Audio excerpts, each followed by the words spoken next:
还有芝麻，新年快乐啊！大家红包领得如何啊？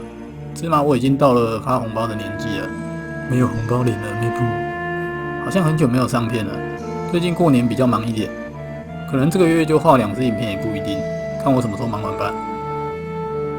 今天这个故事是由网友阿庄投稿的亲身经历，感谢他的提供。喜欢影片记得按个赞、订阅一下，要投稿鬼故事的话，点击在说明栏哦。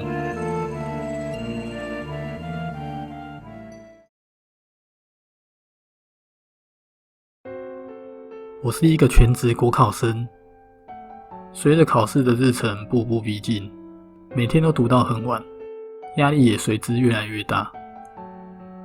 而我所居住的社区是那种每逢深夜就会寂静无声，但凡有汽机车经过，声音都非常明显。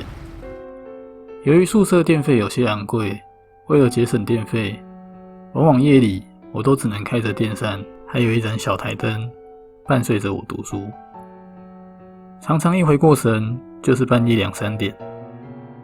因为是全职国考生的关系，手机、电脑都很少使用，也很少有其他休闲活动。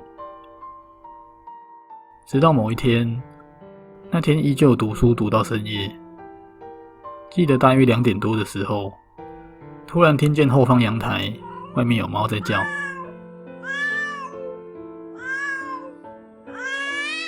那种叫声就与婴儿的哭声非常的相似。读书读到半夜，被这突如其来的叫声感到心里毛毛的。住在这宿舍也有几年了，而这种感觉却是第一次。当时的我也没有多想，就继续读着书。读着读着，突然感觉后方有视线看着我，可我的房间是在3楼。我回头看了几眼，房间内并无异样。我继续看着书，看着看着，已经半夜3点。这时又感觉到后方有视线盯着我，结果回头一看，有一个身穿白衣的，不对，仔细一看，只是自己晾在阳台的毛巾在飘逸。可能因为考试快到了，压力有点大，才看错的吧。还是睡觉吧，怪毛的。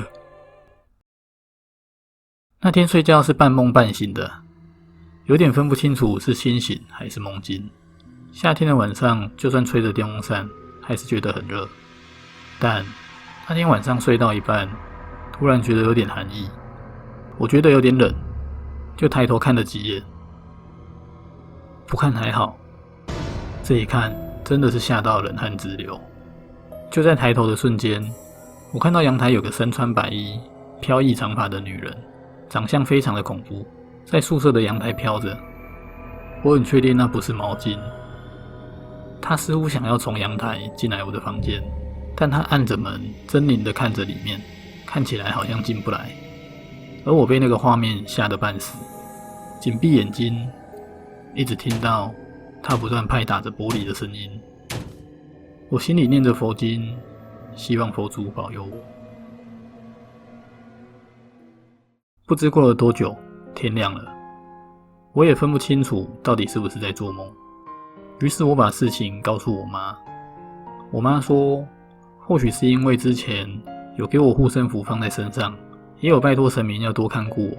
我的房间有神明保佑，以至于他无法进来我的房间。妈妈跟我说，叫我有空的时候，还是去宿舍附近的土地公庙拜拜，请他帮忙保佑一下。因为我那段时间也没有出门，也不晓得为什么会遇到这种事情。拜拜完后，就再也没有遇到类似的事情了。那件事情至今还是无法解释。只是我有时候会想，如果当初不是神明有看顾我，他如果进来了，我会怎么样呢？